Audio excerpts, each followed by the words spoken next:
l'histoire de Marseille retrace les 2600 ans de la cité depuis sa fondation.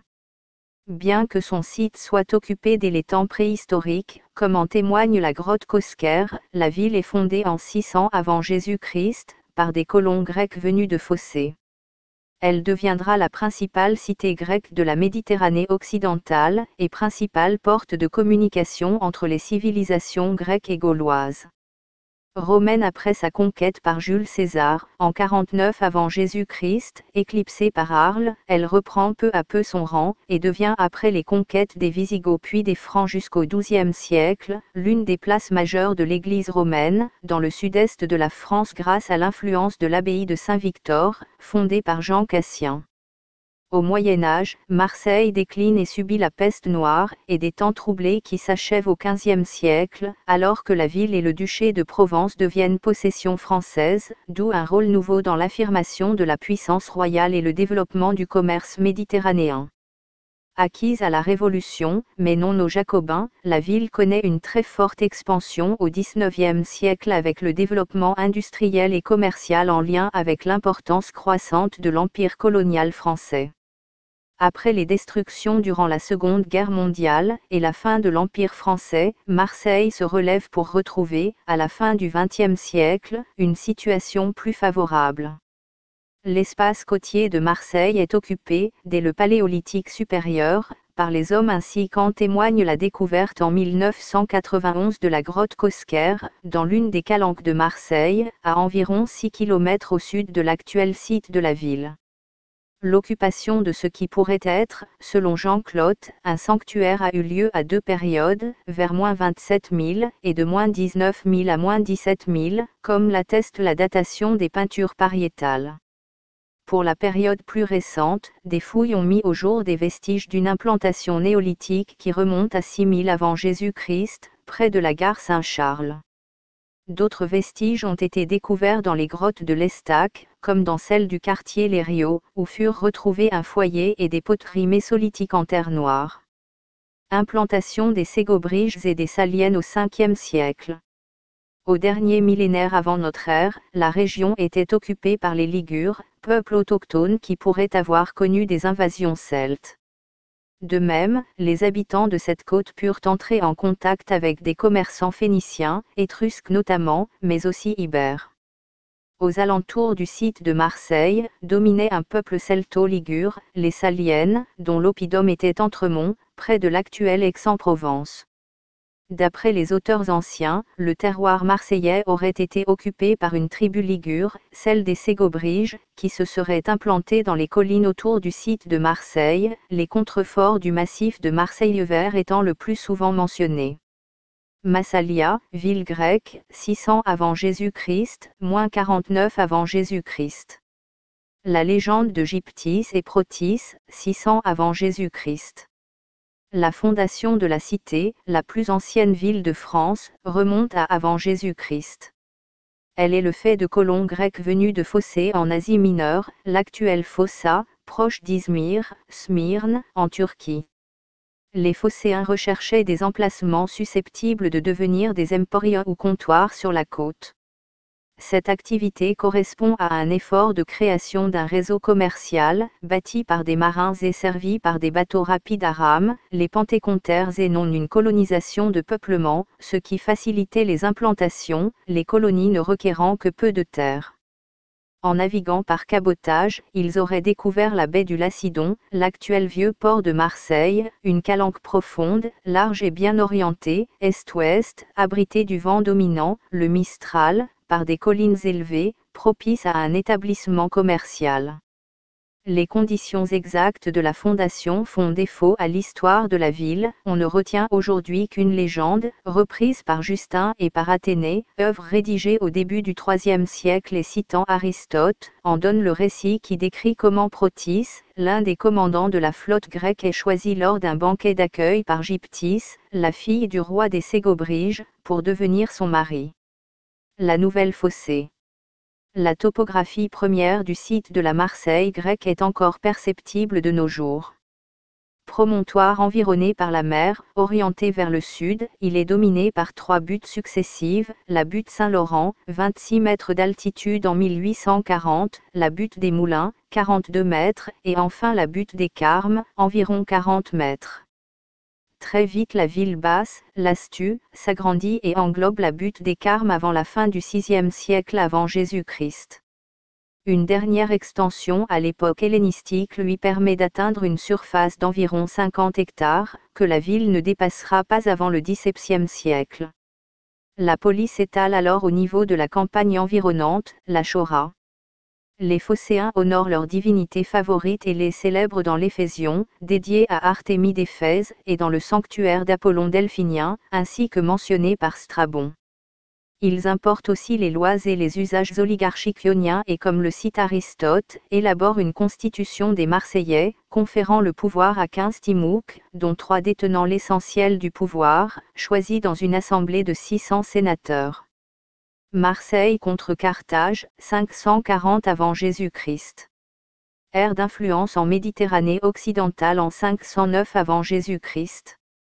Carthaginois. Étrusques. Grecs et Phocéens de Massalia. Romains. Le surgissement de Massalia et des colonies rattachées, cités puissantes pouvant mettre en cause la domination de Carthage et des Phéniciens, ainsi que des Étrusques sur les routes maritimes et commerciales, conduit les Phocéens à l'affrontement avec les Phénico-Puniques, dont l'expansion est continue au 8e-6e siècle. La bataille d'Alalia est le point culminant dans cette série de conflits impliquant Étrusques, Carthaginois et Grecs pour la délimitation des domaines d'influence en Méditerranée occidentale. La piraterie pratiquée par les Phocéens fut, d'après Hérodote, le prétexte qui déclencha une réaction de Carthage. Celle-ci s'allia pour la circonstance aux Étrusques pour affronter les Phocéens lors d'une bataille navale au large d'Alalia, vers 540. Les Phocéens furent défaits et Alalia passa aux Carthaginois. Cependant, les Massaliotes se sentirent vainqueurs en ce qu'ils se virent reconnaître de facto le contrôle de la côte ligure de l'Est avec des places fortes comme Olbia, Hyères, ou des comptoirs comme Antipolis, Antibes, jusqu'à l'ouest avec Emporion, Empurie.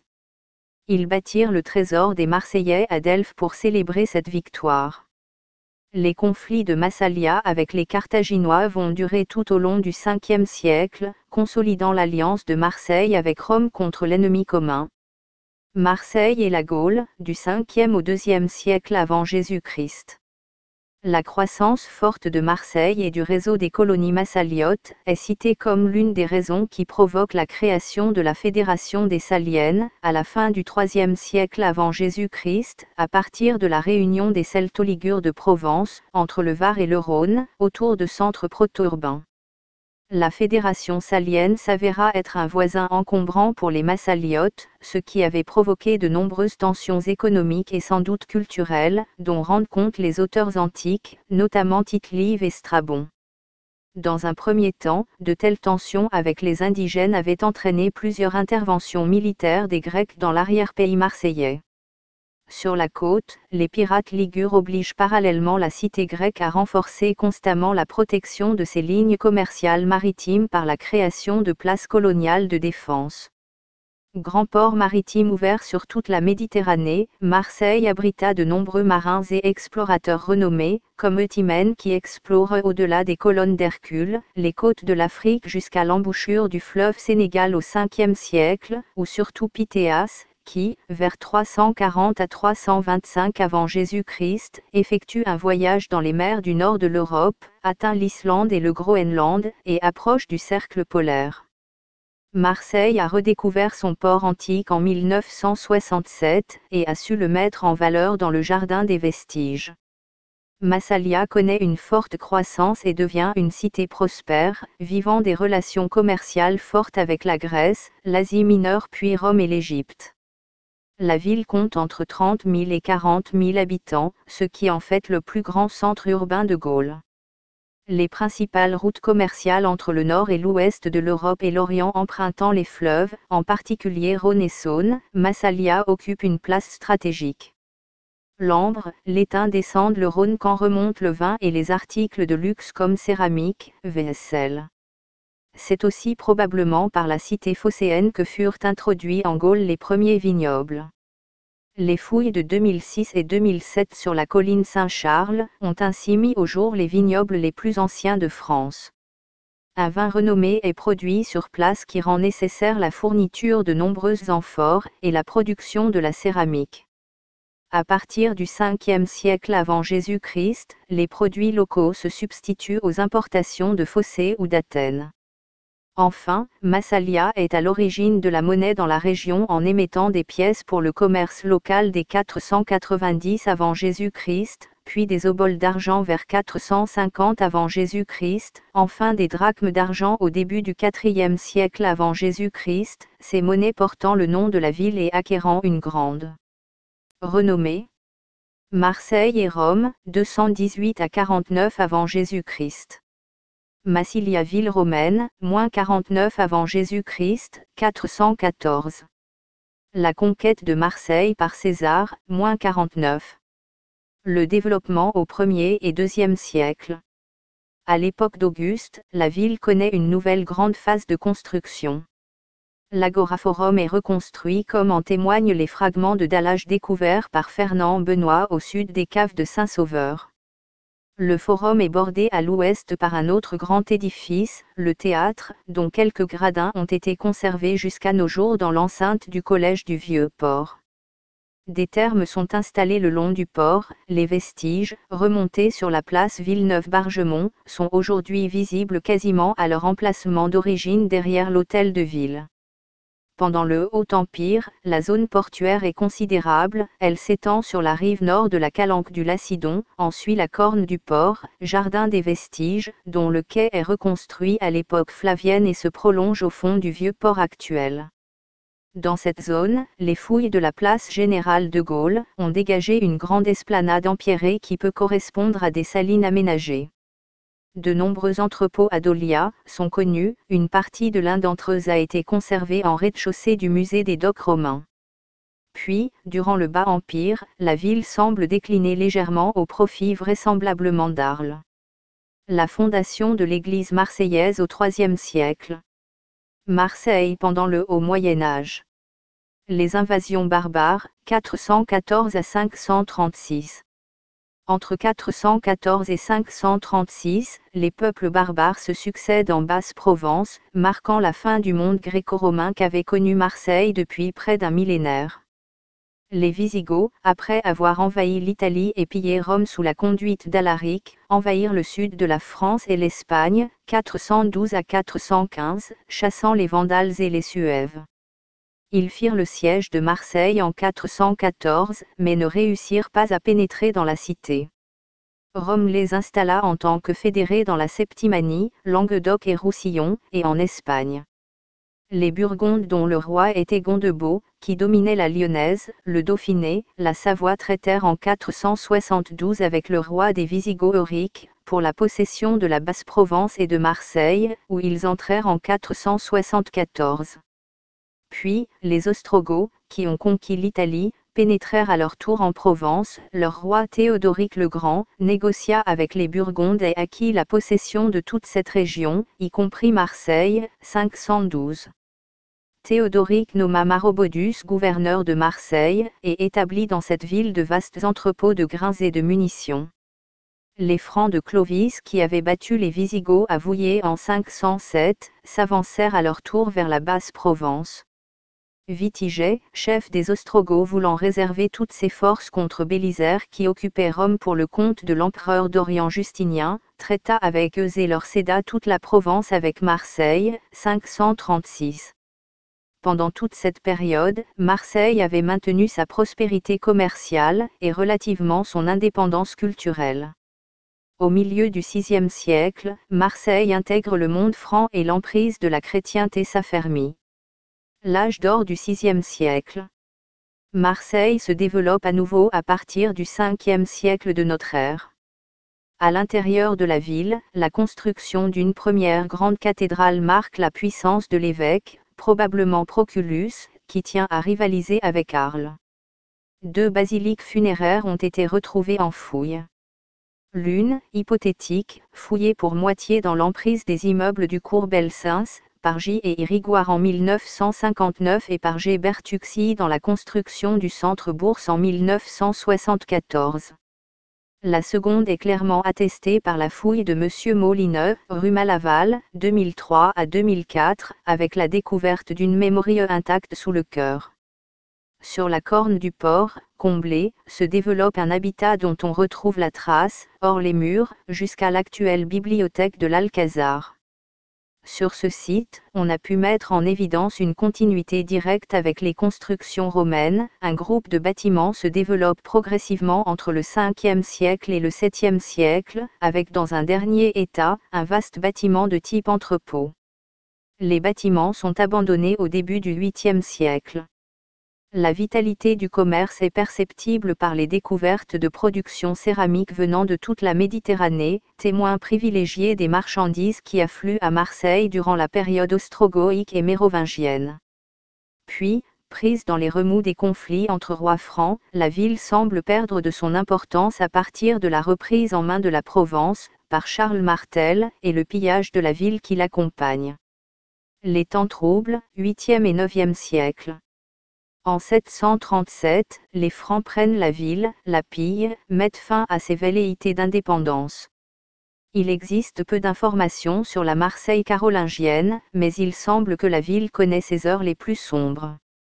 Les évêques, souvent moines de Saint-Victor comme vers 780, Moron ou Wedald, entre 814 et 818, s'efforcent de maintenir leur église.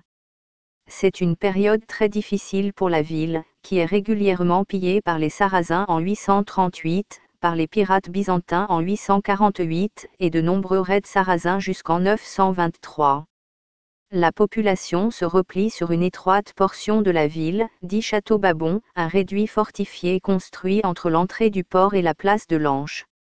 En 843, avec le partage de l'Empire carolingien au traité de Verdun, Marseille fait partie de la Lotharingie et restera terre d'empire jusqu'au XVe siècle. Marseille se relèvera lentement de ces 2 siècles de dévastation. Dès 904, l'abbaye de Saint-Victor se voit dotée de la rive sud du port par le roi de Provence Louis l'Aveugle. L'absence de mention dans les chroniques nordiques ne permet pas toutefois d'imaginer que Marseille perd sa place de porte vers la Méditerranée.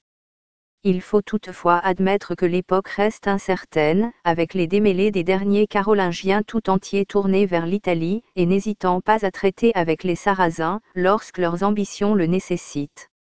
Ainsi en 923 ils dévastent le monastère de Saint-Victor et le territoire marseillais. À partir du milieu du Xe siècle, la situation se stabilise.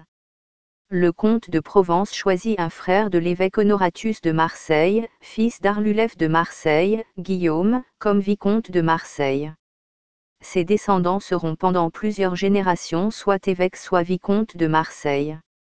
La topographie de la ville se laisse difficilement percevoir. Il existe une fortification réduite sur le sommet de la butte Saint-Laurent, c'est le château Babon, Castrum Baboni, des textes du XIIe siècle. Le nom de Babon fait référence à un évêque, mentionné à propos d'un polyptyque perdu de l'abbaye de Saint-Sauveur, et qui pourrait avoir exercé au cours du IXe siècle. La délimitation de cette enceinte est difficile car cette fortification a déjà pratiquement disparu à la fin du XIVe siècle. Aucun vestige n'en est connu. Englobant une partie de la ville haute appartenant à l'évêque, elle devait contenir la zone du Fort Saint-Jean et arriver jusqu'à la rue Fontaine-des-Vents, au voisinage de l'actuelle place de l'Anche. M. Guiron a mis en évidence, au contact de cette fortification, un deuxième ensemble fortifié centré autour de la Major, le bourg de la Major qui contient une partie de la butte des Moulins. La mention dans la charte de 904 d'un castrum a été interprétée anciennement comme une mention du château Babon. Il semble plus vraisemblable de voir, en association avec d'autres mentions d'archives, une troisième fortification, celle-ci relevant du comte, autour de l'ancienne porte d'Italie et du Tolonnais, lieu de perception du péage. Ainsi se dessine une ville multipolaire, à l'image de tant d'autres villes du Haut Moyen Âge. Marseille médiévale. Passé l'an 1000, Marseille se révèle à nouveau un port florissant qui participe aux croisades. Les Marseillais sont présents en Afrique du Nord et possèdent un quartier à Saint-Jean d'Acre.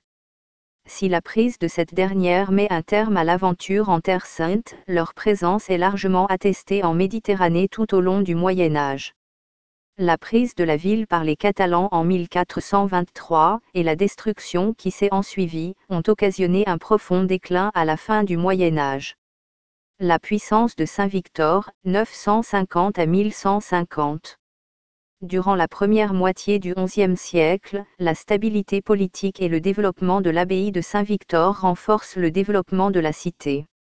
L'indivision entre évêques et vicomtes profite à l'ensemble de la cité, dont la division héritée du Haut Moyen Âge s'estompe progressivement.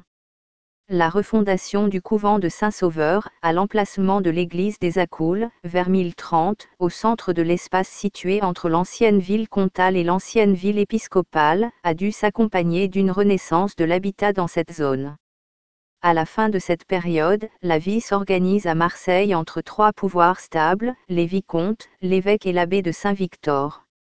En 976, l'évêque Honorat quitte le monastère et une nouvelle communauté monastique se reforme. L'évêque de Marseille Honorat, introduisant la règle de Saint-Benoît à l'abbaye de Saint-Victor par une charte du 31 octobre 977. Cette règle implique la mise en place de la liberté sur tous les plans, judiciaire comme économique. Aussi, en 1005, avant de quitter sa charge et de la transmettre à son neveu, Pons Ier, Honorat sépare les menses épiscopales et abbatiales. Les moines choisissent alors comme abbé Guifred, qui dirigeait déjà la communauté depuis l'abbaye de Psalmodie, dans le Gard. Cette installation des bénédictins inaugure une période brillante pour Saint-Victor, sous la conduite d'hommes remarquables comme les abbés Wilfrid ou Guifred, 1005 à 1020, et Isarne, 1020 à 1047. Ce dernier est très lié à Odillon abbé de Cluny. Ces deux lumières du monde ne formaient qu'un seul cœur, une seule âme. Le fort rayonnement de l'abbaye est également dû aux liens qui unissent les abbés de Saint-Victor au vicomte de Marseille et à l'aristocratie provençale, ce qui favorise l'accroissement de son pouvoir temporel et de son patrimoine foncier. Durant cette période où l'abbaye exerce une profonde influence spirituelle et culturelle dans une Provence en pleine réorganisation politique et religieuse, les possessions territoriales de l'abbaye s'accroissent considérablement. Rien que dans le diocèse de Marseille, 440 églises et prieurés dépendent de Saint-Victor au XIe et XIIe siècle.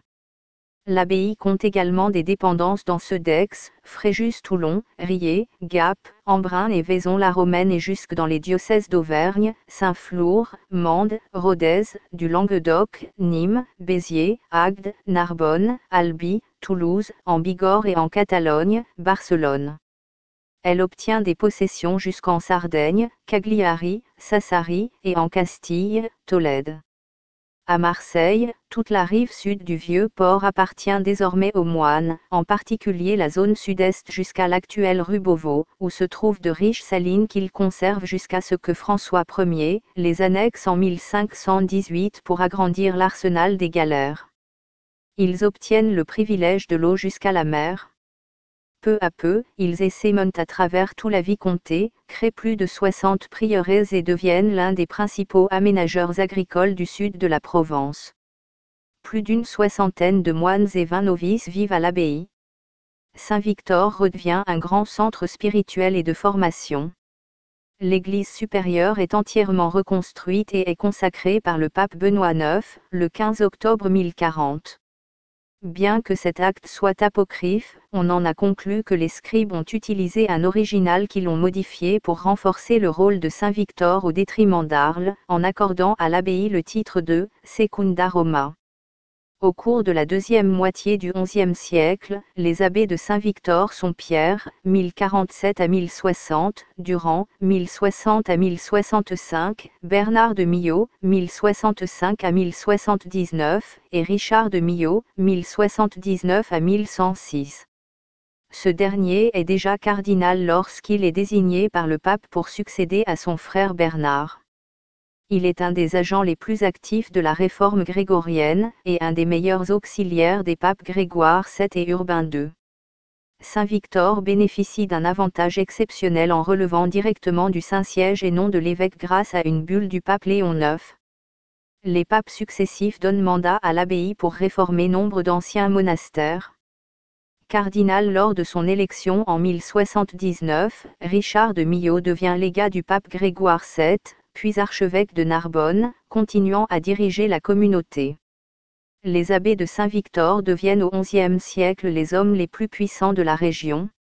En 1073, c'est Raymond, un moine de l'abbaye, qui devient évêque de Marseille. La réalisation du grand cartulaire de Saint-Victor vers 1070 à 1080 marque l'aboutissement du processus par lequel l'abbaye rompt tous ses liens formels avec l'évêque de Marseille et la famille vicomtale, et s'érige en seigneurie monastique directement soumise au pape. Toutefois, à la mort de Grégoire VII, les monastères réformés par Saint-Victor reprennent leur indépendance. La rivalité des comtes et des évêques. Le caractère turbulent de la cité apparaît de manière récurrente dans l'histoire de la ville. La topographie et le caractère marin des Marseillais font que les comtes de Provence ont du mal à contrôler Marseille grâce à leur indépendance commerciale. De nombreux conflits éclatent au XIIIe siècle. En 1209, la ville est interdite, par le légat du pape. Excommunication d'Huguefer. En 1216, les habitants de la basse-ville entrent en révolte contre l'évêque. En 1218 puis en 1229, après une nouvelle révolte contre l'évêque, l'interdiction de la ville et l'excommunication de ses habitants sont prononcées. Elle reconnaît la suzeraineté de Raymond VII de Toulouse. Elle refuse celle de Raymond Béranger V. L'affrontement se calmera en 1252 avec les premiers accords de paix entre Charles d'Anjou et Marseille, qui s'est soumise. Autre malheur, la grande peste pénétra en Europe par le port phocéen en 1347.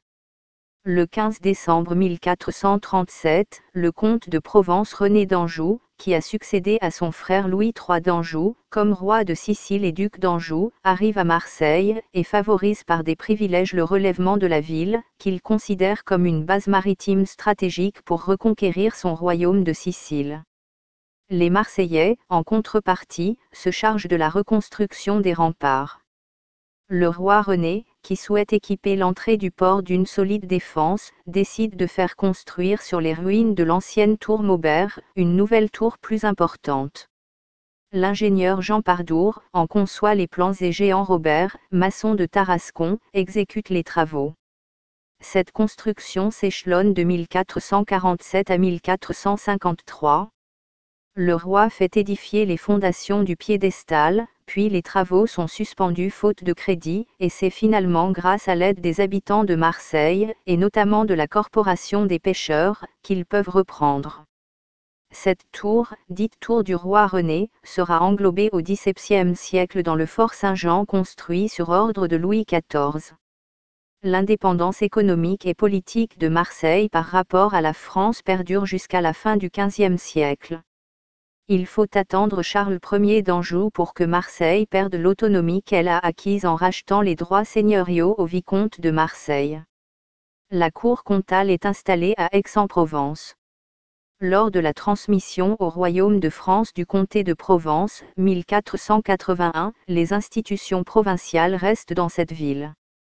Cette rivalité Aix-Marseille trouve plusieurs échos dans l'histoire des deux villes, notamment lors du retrait du pouvoir épiscopal de Marseille. Cette rivalité est encore palpable de nos jours. Marseille de la Renaissance à la Révolution. En 1516, François Ier, en pèlerinage dans la région, est attiré par la curiosité de voir un rhinocéros. Cet animal est un cadeau du roi du Portugal Emmanuel Ier au pape Léon X, le navire faisant escale sur l'île d'If. François Ier rend une visite à la ville et en profite pour étudier la situation géographique de la ville, il estime alors qu'elle manque de défense. En 1524, l'armée française perd la dernière bataille d'Italie, et se replie, poursuivie par ses ennemis et leurs alliés. L'armée du Saint-Empire romain germanique pille les environs et assiège Marseille. La ville résiste et permet à l'armée française de se réorganiser, et de contraindre l'armée du Saint-Empire romain germanique de retourner sur ses terres. La prise de la ville est évitée de peu et rend encore plus évidente la nécessité de renforcer les défenses de la ville. François Ier ordonne la construction de 2 forts royaux, l'un sur l'île d'If et l'autre à Notre-Dame-de-la-Garde. Il fait ainsi bâtir le château d'If entre 1526 et 1529 et fait ériger un rempart en pierre à Notre-Dame-de-la-Garde. En 1536, les travaux de Notre-Dame-de-la-Garde sont achevés, à temps pour défendre la ville contre les troupes de Charles Quint, qui est lui aussi repoussé. Essor des XVIIe et XVIIIe siècles.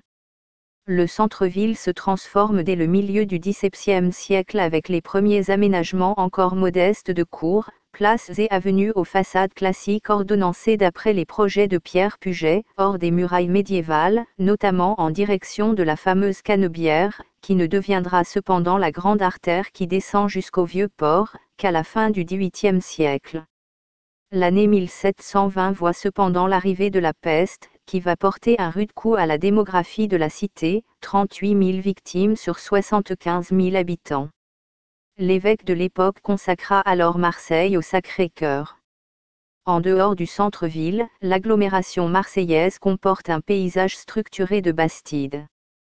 Dans le même temps, Marseille, qui possède la plus ancienne chambre de commerce de France, fondée en 1599, acquiert la notoriété d'un port mondial.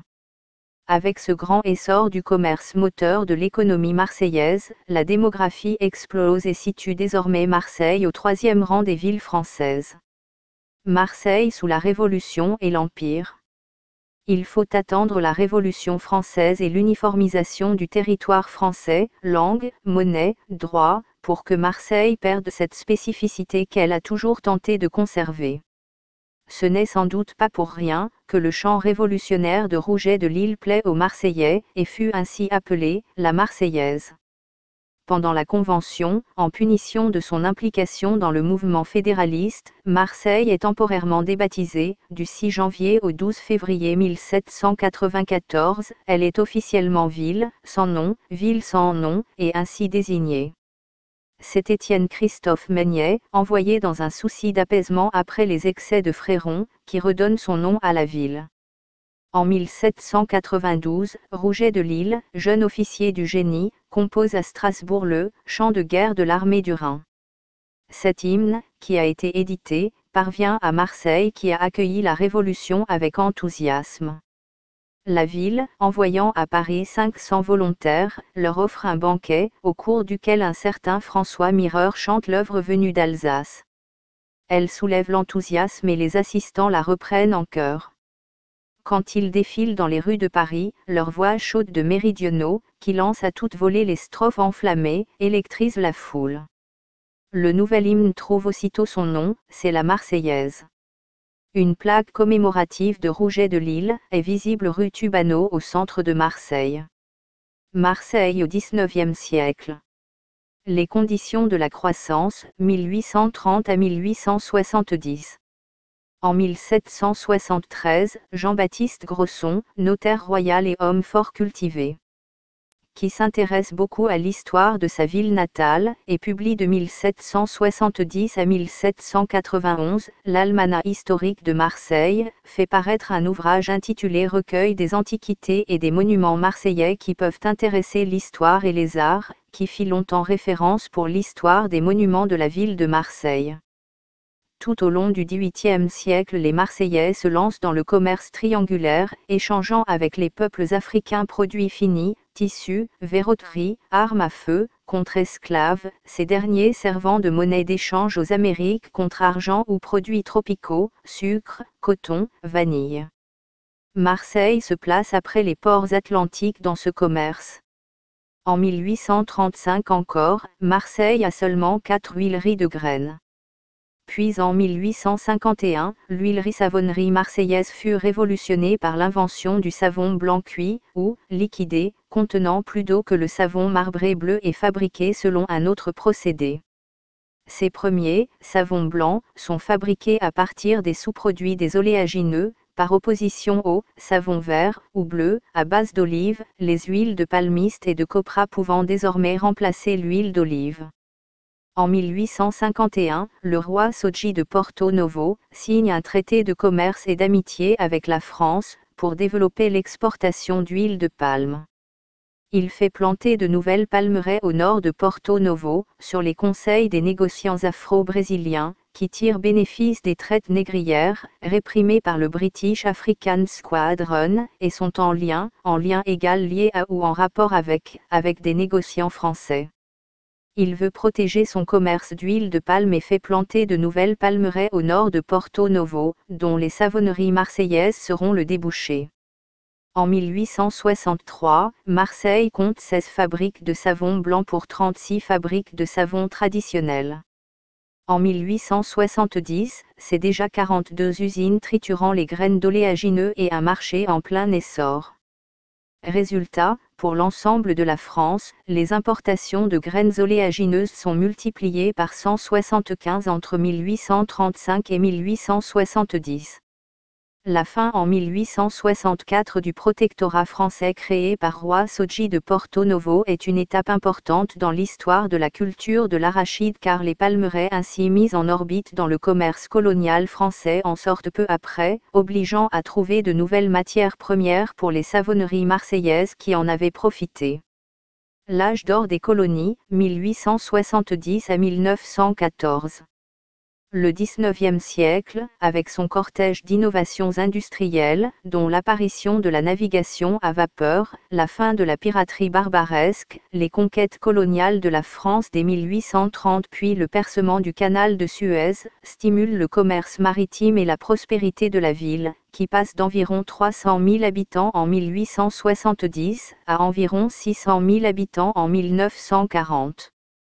La zone portuaire déborde de son périmètre historique, le vieux port, et s'étend à partir de 1844 au rivage nord. Les actuels bassins de la Joliette sont ouverts en 1853, ceux du Lazaret et d'Aran en 1856. La Banque de Marseille la plus réputée est alors celle fondée par Pierre Pascal II au début de l'Empire. Marseille célèbre cette richesse à travers les expositions coloniales de 1906 et 1922 qui connaissent un vif succès. Grand chantier du XIXe siècle. Le quai de la Joliette et les messageries maritimes dans les années 1890. L'accroissement territorial et démographique de la ville est à l'origine d'un chantier majeur du siècle, l'adduction des eaux de la Durance, décidée dès 1834 par le maire Maximin Consolat. Cette mesure s'impose d'autant plus que sévissent cette année-là une grande sécheresse et une épidémie de choléra. La construction par 5000 ouvriers du canal de Marseille, long de 87 km, demande 11 ans de travaux, et l'eau de la Durance arrive le 8 juillet 1847 à Marseille. En 1862, afin de commémorer cet événement, l'architecte d'origine nîmoise Henri Espérandieu, 1829 à 1874, est chargé de réaliser un vaste monument à la gloire de l'eau, c'est le Palais Longchamp, qui est inauguré en août 1869. Ce dernier a également édifié la basilique de Notre-Dame de la Garde à partir de 1853, elle est consacrée en 1864, et intervient aussi sur le grand chantier de construction de la nouvelle cathédrale de la Major sur les quais de la Joliette. Il réalise également de 1864 à 1874, le Palais des Arts situé place Carly et participe à la construction de la monumentale préfecture. L'autre grand chantier du siècle est, comme partout en France à cette époque, lié à l'arrivée du chemin de fer. Marseille est reliée à Avignon au début de l'année 1848, à Lyon en 1854, à Paris en 1857. La gare terminus, établie sur la butte Saint-Charles, fait l'objet de nombreux remaniements et aménagements jusqu'à la fin du siècle. En 1871, pendant le soulèvement de la Commune de Paris, la ville connaît une insurrection similaire qui dure 15 jours. La préfecture est bombardée et le chef des insurgés, un avocat modéré, Gaston Crémieux au Pharo. En 1884 sévit une nouvelle épidémie de choléra. En 1891 débutent les travaux d'un réseau d'assainissement aboutissant à la construction d'un grand collecteur. Ces grands chantiers sont à l'origine d'une forte émigration d'Italiens dans la ville appelée alors Marseille, ville italienne. Le recensement de 1901 y dénombrant 90 000 Italiens, dont de nombreux Toscans. Accusés de briser les grèves en proposant leur force de travail pour un bas salaire, ils font l'objet d'une italianophobie virulente, qui se révèle lors des vêpres marseillaises en 1881. Marseille de 1914 à nos jours. L'amorce du déclin, 1920 à 1939. La ville élit Siméon Flessière qui conduit une politique de socialisme municipal. Toutefois, Simon Sabiani, proche du milieu marseillais, est premier adjoint de 1929 à 1935 et maire intérimaire en 1931, à la mort de Siméon Flessière. En 1938, Marseille connaît le terrible incendie du magasin Les Nouvelles Galeries, qui cause la mort de 73 personnes et ravage quelques immeubles sur la Canebière. Devant l'ampleur du sinistre, les sapeurs-pompiers de Marseille, mal équipés et mal entraînés, se montrent impuissants à éteindre le sinistre. Édouard Daladier, qui est présent pour le congrès du Parti radical et logé dans l'hôtel de Noailles faisant face aux Nouvelles Galeries en flammes, déclare « N'y a-t-il donc personne pour faire régner l'ordre dans cette ville ?»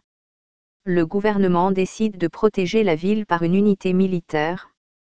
Les 32 marins-pompiers de l'arsenal militaire de Toulon venus en renfort ayant fait forte impression, la sécurité incendie de la ville est donc confiée à une unité de la Marine nationale.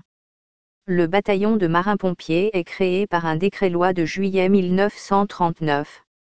La ville ayant par ailleurs de lourds problèmes financiers, Marseille est mise sous tutelle et dirigée par un administrateur extraordinaire jusqu'à la libération en 1944. Seconde Guerre mondiale, 1940 à 1945. Le 1er juin 1940, un bombardement allemand cause la mort de 32 Marseillais et en blesse une soixantaine d'autres, le jour même où le bataillon de marins-pompiers, récemment créé, quitte la caserne provisoire de la rue de Lyon et prend possession de celle du boulevard de Strasbourg. À la suite du débarquement américain en Afrique du Nord, le 11 novembre, les troupes allemandes franchissent la ligne de démarcation et Marseille se retrouve occupée le 12 novembre 1942, comme le reste de la zone libre. La ville souffre grandement de l'occupation. Lors de la rafle de Marseille, le quartier du Panier au nord du Vieux-Port qualifié de quartier criminel par les nazis. Dans la nuit du 22 au 23 janvier 1943, plusieurs milliers de personnes sont arrêtées, et 2 jours plus tard, le 24 janvier, le général SS Auberg, assisté du préfet René Bousquet, ordonne aux habitants du quartier du Vieux-Port d'évacuer leur domicile dans les 2 heures, avec 30 kg de bagages. 30 000 personnes sont expulsées. Dans les 2 semaines qui suivent, 1500 immeubles sont dynamités, laissant un champ de ruines jusqu'à la libération. Le 20 octobre 1943, la Gestapo arrête 30 enfants juifs, cachés au château de la Verdière, ainsi que 14 adultes qui étaient présents, dont 9 mères et la directrice Alice Salomon. Tous sont déportés à Auschwitz par les convois. Marseille subit également plusieurs alertes aériennes. Le bombardement américain du 27 mai 1944 est particulièrement dévastateur et cause la mort de près de 2000 personnes, en blessant environ 3000. Le 15 août 1944 a lieu le débarquement en Provence. À cette occasion, l'occupant fait sauter les installations portuaires, plus de 200 navires sont coulés, et le célèbre pont transbordeur détruit. Les FFI de Marseille, et parmi eux, Gaston Defferre, préparent la libération de la ville. Le lundi 21 août, ils lancent l'insurrection accompagnée d'un mot d'ordre de grève générale. Mais mal armés et peu nombreux, leur position est critique jusqu'à l'arrivée des tirailleurs algériens du général de Montsabert qui pénètrent dans Marseille le mercredi 23. Les combats avec l'armée allemande se poursuivent plusieurs jours, jusqu'à la capitulation du général Scheffer le 28 août. Le 29, le général de Lattre de Tassigny assiste au défilé de l'armée d'Afrique sur la Canebière. Les difficultés, 1947 à 1980. Marseille connaît une période économique très difficile à partir des années 1950 avec l'indépendance progressive des colonies françaises puis dans les années 70, la crise qui met à mal sa structure industrielle. En 1962, Marseille accueille des dizaines de milliers de pieds noirs fuyant l'Algérie indépendante. Les ratonnades de 1973 sont une vague de violence raciste envers les Algériens perpétrée en France et notamment à Marseille pendant l'été et l'automne 1973. Un renouveau, de 1980 à nos jours. À la fin du XXe siècle, la ville commence à prendre un nouveau départ et s'engage dans de très importants travaux de restructuration urbaine, impulsés en particulier grâce au programme Euro-Méditerranée. En 2012, Marseille est capitale mondiale de l'eau, réunissant des centaines de pays, des ONG et des institutions mondiales, à l'occasion du Forum mondial de l'eau. La ville est élue capitale européenne de la culture pour l'année 2013. Elle organisa de nombreux événements culturels et artistiques, et accueillit près de 10 millions de visiteurs.